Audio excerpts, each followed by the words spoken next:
On August 27, 2018, an 11-inch rainstorm pummeled the Coulee region overnight. The ensuing flash floods breached 5 of the area's PL 566 dams, a network of vital flood prevention infrastructure. While no one was injured, the wall of water and debris created an image of how potential storms could wreak havoc in the future. Mark Erickson, Vernon County conservationist, says confidence in the dams is slipping away. Looking from an engineering perspective, we know that they're hydraulically undersized. They were built to 1940s, 50s, and 60s rainfall data, and those 100-year flood events are increasing.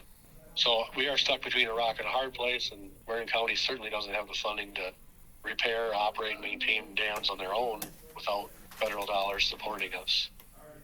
Following the flood event and a 3-year study, the Natural Resources Conservation Service, also known as the NRCS, alongside the federal government, pitched a deal to the Coulee counties. Decommission all 23 dams, and the federal government will pay for it. This left the counties with 2 options: pay for the maintenance of the dams themselves, or take the dam closure deal. However, residents in the valleys below the dams are making their case for keeping some of the dams, saying that a life without them would be more difficult than current flooding concerns.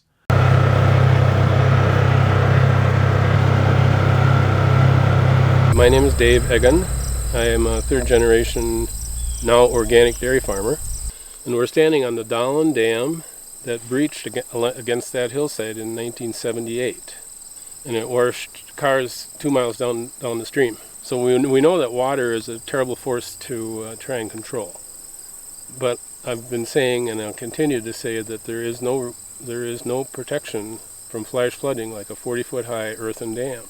And the problem that we're having, that I can see firsthand, is that the people on the ridge tops, they don't have any skin in the game. It's the folks that live in the valley. These 5 dams are the first line of defense for Coon Valley, Chaseburg, all the way to the Mississippi River. The deck is stacked against us, but we're going to try. In Vernon County, where most of the dams are located, the county board signed off on a design phase of the deal. This means assessors are now looking at each dam to make final decisions on whether or not each dam needs to be decommissioned. Meanwhile, for the past 2 years, the NRCS and the federal government have tried to gather input in a series of public meetings and online surveying. The philosophy, making running water walk, takes precedent in many conversations. Conservationists and government planners are hoping that residents can adjust their practices to take on more flowing water so that the dams can be decommissioned.